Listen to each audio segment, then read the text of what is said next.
everyone. We're Hi, back. everybody. Excuse me, I have nuts in my mouth. Are they salty? A little bit. They're good, though. Oh, good. What kind are they? Yeah. Mm-hmm. What kind are they? Oh, peanuts. Yeah. Mm-hmm. From this is not a product placement, friends. Sweet Harmony Trail Mix. See, when I hear trail mix and hiking, which I put those two things together for you, I think of cashews. I've said that before, but cashews and like hiking go together in my mind. Okay. Interesting. I don't normally pack cashews when I'm hiking, so yeah. You should start. You should start. It might like change your whole perspective of the outdoors. I feel pretty good about my perspective of the outdoors, but sure, maybe it'll add some rainbows and colors and yeah. Okay. There's always room for, expanding and stretching and different perspectives and things like that. Yeah. They look like small toes to me, cashews. So I think like your pinky toe. Yeah. Oh, bends over and is all crooked like this. My pinky toe looks like that. Well, yeah. She does. She has some. My feet are funky lately. I have a black toe, which I love my black toe. Black toes matter. They do. Black is beautiful. Yeah, my feet are pretty funky. So yeah. Well, yeah, anyway. I know some funkier feet, but I'm not going to put them on blast. I actually will be talking about her later. So if you remember this conversation and go to the end, you know who I'm talking about. Ooh, I do. You got to hold on to this one, friends. Yeah, do it. Well. What you been doing? What have I been doing? Besides eating nuts, my sister just left this morning, actually. So my older sister was in town for about a week. She lives in Atlanta, and this is the first time she's been out here since I have lived here, and I have lived here 15 years. So, coronavirus is what it is. She was, very diligent on the plane. We had a good time while she was out here. We did a lot of social distancing activities outside. So she had a good time, but she was shocked at how cold it is. So yeah. Cold or cool? Well, cold because, we went up to Rainier last Friday, and there was still snow down at Paradise at the visitor center, and it was really socked in with clouds, so we couldn't see a damn thing. It was freezing. We were sitting at a picnic table eating chicken fingers, and our fingers are red from trying to eat. It was cold. It was freezing. And then we went out to Ocean Shores for a couple days, and it's generally cold out there. So yeah, but yeah, we had a good visit. Did you take her to Pike's Place and have her catch a fish? Yep. She did. She went to Pike's Place, and she did the Seattle thing. She got up into the Space Needle, which she hates heights, so that was a small miracle. But yeah, we went out. We did whale watching. We did the mountain. We did the ocean. All the PNW. So yeah. All right. What about you? What you been doing? So there's this recipe circulating on social media from Ben & Jerry's, and it's their recipe for their cookie dough, their eggless cookie dough. Oh. And it calls, so it's flour based, and what they tell you to do is to basically cook the flour or heat it up in the microwave until it's a specific temperature because it kills the E. coli, which I didn't know you weren't supposed to eat raw flour. So right. So I am learning that all these home remedies that I have could be putting me in more danger because one of the things that I always grew up doing was if I had an upset stomach, we always drink flour water. So we get a couple teaspoons of flour, put it in room temperature water, stir it real good and drink it. And it's you either do that or you eat baking soda. So, but the difference between your tummy, which one you do. Yeah. I had no idea that I wasn't supposed to be eating raw flour. I didn't know that either. So let me get this right. If you eat straight up raw cookie dough, that is not like the Ben & Jerry's version. You got eggs. Yeah. And you got flour, both. Potentially, yeah. Okay. Yep. All right. Wow. So they told me to cook the flour. I'm I drink flour water all the time. I actually like the taste of it too. So it's almost like an alternative to Pepto or Imodium. Milk with magnesia, probably. Yeah. We sound like we're 80-year-old women, by the way. You do. Yeah. My grandmother used to have this mason jar in the refrigerator of lemon juice, garlic, Epsom salt, and water, this mixture, and she used to drink it for gas. So, and not gas, for high blood pressure. So when she felt like her pressure was up, she would go and take a sip of this thing, nasty thing, in the refrigerator and feel better. So like all these remedies that I grew up with are not technically good for you, but we swear by them, and I grew up with them. So Yeah. I have to relearn all those things, but I'm still going to drink flower water if I need to drink water. I'm kind of stuck on the drinking of the Epsom water. Like, I'm a little, like, because I use it in my bath because I got some arthritis, just saying, and so it makes me feel good. So maybe I should just stick my head down with a straw, a metal straw, and suck up some Epsom water. Yeah, with my funk. Yeah. I know. I'm like, so you're drinking well, people drink other people's bath water. You know what? We do not kink shame on this show. Do what you do. We value that. Okay. We value those types. So did you make the cookie dough? I did. So it's like flour, butter, brown sugar, and vanilla, and a little bit of whipping cream. It's okay. It's a little crunchy because of the brown sugar. Yeah. But I mean, it's cheaper. Okay. That's not bad. Is it cheaper than? Yeah, because I usually have all those things around the house. So except for the cream, but yeah. It has not been unknown in my world to whenever my partner is out of town, and I don't know why I wait for him to get out of town, but I do, to get a roll of the Toll House cookie dough, sit on a couch, unwrap it like a damn burrito, and just go to town. Just saying. It's so good. Everything in moderation is fine. Yeah. Sure. I think I ate the whole roll, but yeah. I was not in good shape for the next couple of days. That's all I'm going to say. But it was delightful at the time. Yeah. Like you ate it over the time he was gone, or you ate it in like one setting? One setting. I don't judge, but that is a lot. You were toe up. Yeah. Sugar cookie dough is actually almost better than is my preferred roll of dough. So yeah.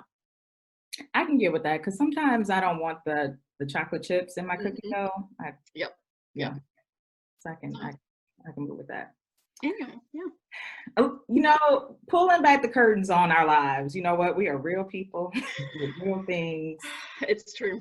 Doing dumb shit sometimes, and that's just who we are. Yep. Embrace it. This week we are thinking about values and what those are, how we live them out in action, and what happens when our values are challenged. So this is broad and this is so generic, but like, what are some of the values that you kind of hold dear to you, and that when someone gets to know Dr. Jennifer Smith, these are the values that you bring and that we know are really dear to you? That's a difficult question, because I think oftentimes people answer this like, I value my family, I value hard work, and I mean those are values, I suppose. I guess if people would ask me what I value, I say I would value my friendships, and I guess broadly, like, I value like authentic connections with folks. I want to know that I want to know who I'm dealing with, and vice versa, and show up as authentically as I can. I really value directness. I want to know what's going on, and if I'd rather someone be really direct with me rather than talk about me behind my back or try to be like, what did you say last time? The nice nasty. Nice nasty, yeah. Nice nasty, yeah. I'd rather be I value directness. I value curiosity. I want people to, I like ask questions without presuming you know the answer to something. So yeah, what about you? What are some things that you value? Someone said, very soon to be Dr. Angie Hambrick. What do you value? What are some of yours? Don't be telling people my whole government name. I'm glad that you kind of said, people kind of automatically go to family, which is fine. You should value your family, but I think kind of digging a little bit deeper to say, well, what is it really about family that you value, or is there something else underlying in that? So I value community and I value connectedness, and being connected to people near or far. Distance doesn't matter to me to feel like I'm connected. I really value adaptability and Mhm. flexibility and being able to kind of shift and pivot and move. My son is really adaptable. Mhm. Like he can go into pretty much any setting with any person and he just kind of goes with the flow. Mostly because he doesn't have a choice, because this is just kind of the life that I make him lead. But Yeah. I really value that about him, that he's just that chill that he can do that. And I value spontaneity. Like Mm. Mm.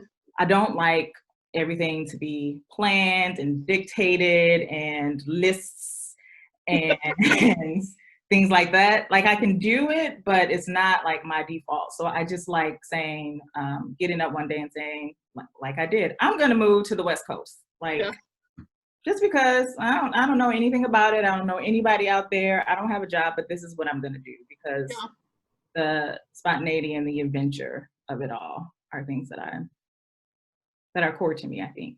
Yeah. It's funny that the last thing that you're talking about made me think about, this was one of the days that we had in Tobago this past January when we were going over to Victor's house. And I thought we were just kind of like gonna pick something up and then maybe head out I thought we had like a pretty kind of discreet plan. We're gonna go grab Victor and then like go do a thing. And so we pull up and we're sitting there and we're just kind of, it takes a little while to kind of get everything together. And then they roll up with a cooler full of drinks and mixers and a bag of snacks. I'm like, oh, we're doing this today, huh? I was like, it wasn't a plan. It was just like, we're just gonna do this. And it's funny because I think about that not too often, or like not infrequently, because I am a planner. I like a plan. I like a list.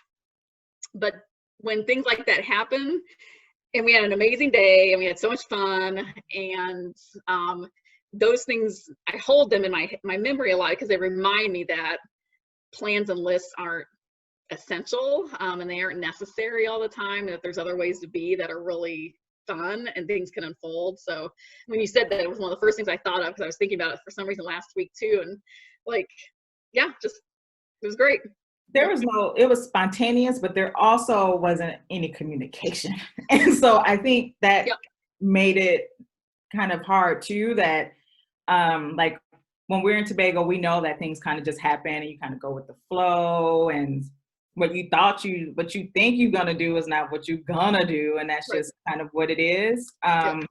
But we also kind of value like being told or knowing out loud, saying it out loud that these things are going to change, or we're going to the liquor store, or Victor's coming along because I didn't Yep. know he was coming. Yeah. Uh, No. and so kind of like holding that tension of, for me, saying that I really like spontaneity, but I also like Mm-mm. know a little bit or have some sort of communication about the spontaneity, which I think Yeah. is might be in conflict a little bit with each other. No, but I think that tension is really rich, actually, because I think about this a lot too. Like my area of expertise is trans studies. Mhm. And one of the things that draws me to the idea of transitivity and transition is constant, ceaseless movement and dynamic change, and shifting orientations to power and identity and your understanding of who you are. And for someone who really loves a list and I think there's a part of me that finds certainty really comfortable. That is a point of, it's a learning edge. And I think I learn a lot about ideas and beliefs and values and movements from studying something that I think is inherently challenging to one, who I am personally, and how I compose myself, but then it's so deeply challenging and in a productive way to the idea of certainty as valuable. Mhm. And that tension, I think, is really rich. And yeah, yeah.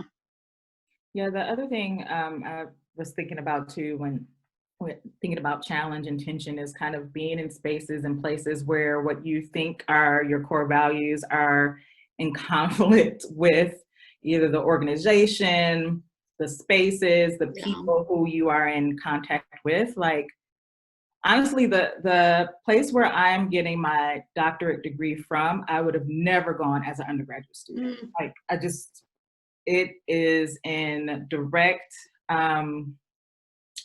conflict with some of my values. Um, and so I knew that going in, so I had to like make a decision. I had to make a conscious decision about kind of what, honestly, like what are the pros and what are the cons and what does it mean to be a graduate student instead of an undergrad. So there's a little bit of difference and nuance, but how might my experience be affected and impacted, and how am I gonna, still kind of live out my values of equity and justice and those sort of community and voice and those sorts of things. And really having to grapple with, well, do I stay in a place where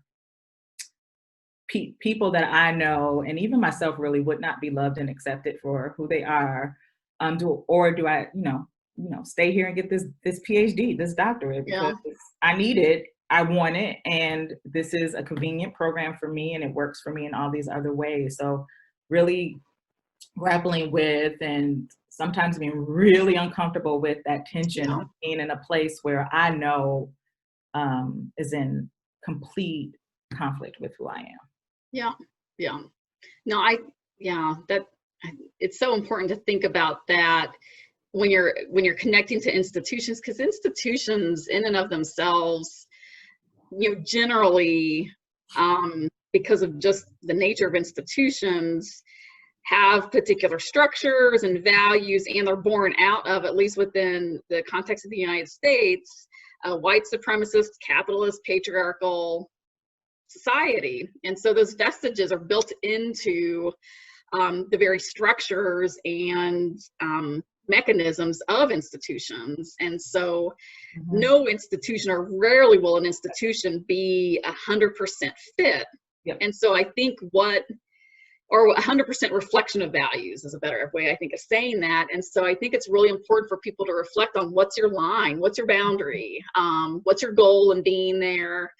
And at a certain point, is it just too much that you've got to step back, and to know that, and also know that every time you hit a conflict within an institution, walking away is not always an option, nor is it always the best decision necessarily, because if folks are wanting to work towards justice, then you really probably should be in an institution where you're going to come up against elements and features of a white supremacist, capitalist, patriarchal, ableist culture. It's the air we breathe. It is the air we breathe. And so everyone has different, because their positionality and their past and their orientation to trauma has different thresholds. And so if people know that they need to step out, they need to step out. But I think the knee-jerk reaction to want to cancel an institution or cancel a person because their values don't align with yours, I think requires some really thoughtful, honest reflection about, why am I here? What do I want to get out of it? And, how can do I want to sustain my relationship with this institution or this person, or do I need to step back?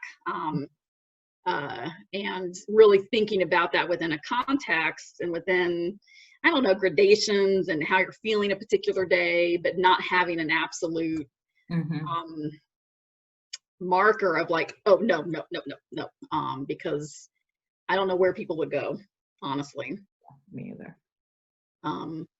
Even really great, solid social justice movements, and again, like Black Lives Matter, they have explicit articulations of what their values are, but one of them is working through conflict, and acknowledging when those values are not being acted upon, and how do you continue to do the work and be engaged when those things pop up. So yeah. Oh, this is deep. That's a good question. Yeah. It is. Every now and then, I think deeply. I'm done thinking deeply though, and I'm done writing. You're done thinking deeply and done writing. You need a break. Yeah. So I have one more thing to say, because it's and now you got me thinking, is people say, no, I value family, I value marriage, and again, those are all well and good, but there's shorthands. Like, family can be really awful. It's how you do family and how you do marriage, or how you do X, Y, and Z, how you do friendship. how do you act out on your values? Those are the things that's where the rubber hits the road. And sometimes I see people say, oh, I really value friendship, and then they treat their friends like shit. All right, let's turn to honorable and dishonorable mentions. Let's start with honorable, and then we'll end on a sassy, sassy is a stupid word. Let's end on a snarky note. So what's your honorable mention? I want to give a shout out to Tolu Taiwo, who used to work at Pacific Lutheran University. Now she's at another school in Tacoma. Whatever. But Tolu gave me 2 things yesterday because she's great. She gave me a bottle of white oak rum that was still in the duty-free bag. White oak rum is a Trinidad and Tobago rum, still in the duty-free bag. So she hadn't done anything with it. I'm going to say she was holding it just for me, but probably just forgot to give it to somebody else. And she gave me a container of jollof rice. Which nice. And I was eating it, and then I'm like, there's no meat in this. And I was like, ooh, get your stuff together. I don't want the jollof rice people to come after me because, I'm talking about there was no meat in it. So I just stewed me some chicken, and I had it with the jollof rice. And I was all Caribbean and Black yesterday. So thank you, Tolu, for the gifts. I really appreciate them. Very nice, very nice. My honorable mention is the soon-to-be Dr. Angie Hambrick for submitting her dissertation to her committee, of which I'm on. I have it in my folder, ready to read and digest and think about and have questions for her when she defends in a couple of weeks. Yeah. Woo! Like 14 days. Awesome. I was reading it again, and I'm like, this ain't bad. This is pretty good. That's good. I never read my dissertation after I finished writing it, so that's good. Yeah. Really? Yeah. Oh, it's terrible. It's terrible. Don't you have to read it for your defense? Yeah, sure. Okay. Well, all right. Yeah, whatever. Yeah. All right. Dishonorable mention. What's your dishonorable mention? This is tricky. So this is maybe a mention, as our friends at Fantime might say. Yeah, but I'm getting frustrated with people who are telling me who say that they're like living their life in disregard for other people's lives. So I'm a part on Facebook. I'm a part of like this Black travel movement group. And so it's all about Black people traveling abroad, basically, and their vacations and what they want to do. And I stayed at this villa and ate this food. And in this time, you would think that the group would kind of settle down a little bit just because international travel is a little bit tricky right now, but it hasn't. And people are going all over the place. And, but then they'll post, well, the bars closed at 5, the beaches were closed, there were no excursions, and there was one restaurant, but I still went because I'm living my life. And as someone who has traveled, I went to Minneapolis, my son is in Milwaukee, so I know that this is tricky and complicated, but this whole thing about living your life, and we shouldn't stop living our lives in this time. We still have to have some regard for other people who want to live their life, like literally live their life and be alive and well. And so like this weird place of me, and I want to do things as well, and I want to sit in the backyard, and I want to have a pub crawl and live my life, but I also am considering the lives of others. So something to think about. Ooh, that's a good one. Oh, that's good. My dishonorable mention today, I think it's going to be me, because earlier in our broadcast, I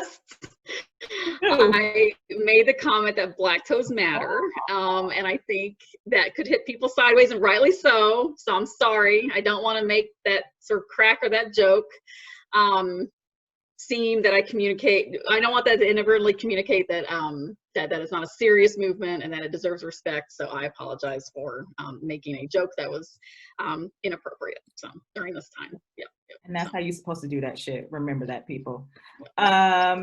Shout out to our producer, Thomas Two Names, and all the other folks in marketing and communication who continue this.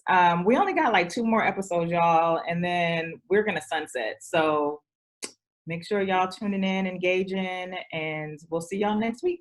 Yep. Bye. Bye.